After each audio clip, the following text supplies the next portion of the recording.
Lions, Redskins, 49 Fahrenheit, sunny, 11 miles per hour in Washington. I did stay off the Redskins, and the only move I made was the over. And so I still feel like some of these moves, I'm definitely not going to be 20-plus units down come the end of the season. But, you are what your record says you are. Redskins total opening up at 41.5. It's now at 42.5. Detroit opening up at -2.5. Now it's 3.5 across the board. Redskins lost by 17 points to the Jets. It was ugly. Haskins was bad. 19 for 35, 214 yards, 2 TDs and a pick, but a lot of those yards came when they were down 34-3. Put up like 100. He had about 100 passing yards through 3 quarters. Adrian Peterson looked terrible. I don't know why Geis isn't getting more opportunities. That tandem was held to 49 rush yards on 16 touches. Driscoll looks good. He went 15 for 26, 209 yards, 2 TDs. He ran 8 times for 51 yards. Bo Scarborough didn't look bad, 14 carries for 55 yards, but 3.5-point road favorites for the Lions. How are you going to break this game down, Donnie? Lions, Redskins. Yeah, I was trying to do a little bit of, background checks on these two football teams because like an idiot I was last week on Tuesday, I preached to you how man, we're going to take the New York Jets in this football game. By the end of the week, I convinced myself that coming off a bye, this is probably the one spot where we could take the Washington Redskins and maybe feel good about it. And they were horrendous. I mean, in every single way you can, typically of bad football teams that aren't coached all that well. Hold a team to a field goal in the red zone, rough the kicker, turns into a touchdown. You get turnovers yourself. You can't convert them into points. You miss field goals. They got blown away in that football game. But going back, I just want to see like some of the injuries where maybe they were getting a little bit healthier for the Washington Redskins. And I caught a couple interesting quotes, especially from Bill Callahan, the head football coach. And they were asking about like Josh Norman and a couple other guys that they benched in the second half on defense.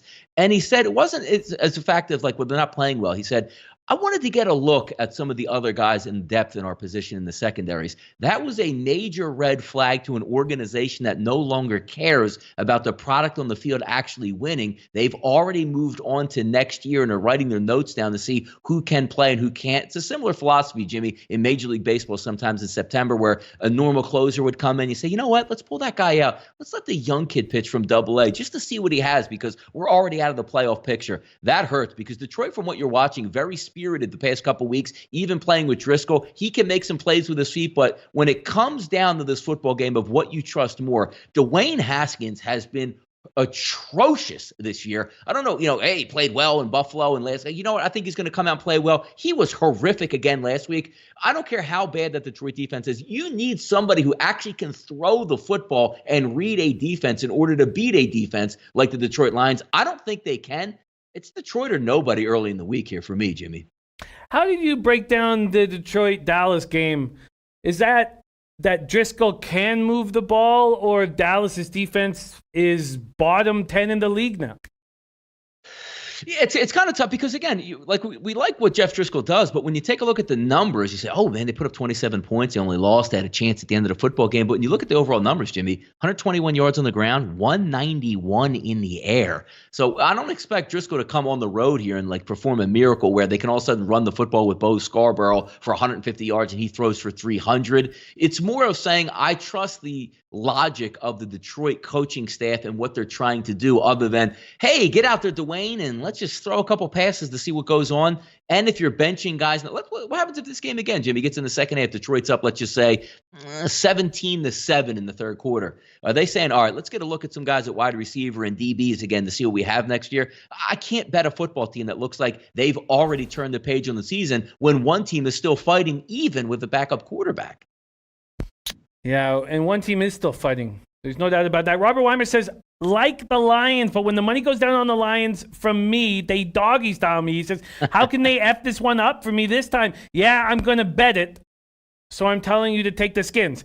I know that feeling, man, but I won't take the Skins. It's Lions or nobody. When we're talking about a total here in this spot, it's open at 41.5, now 42.5. What's your lean, Donnie? Over.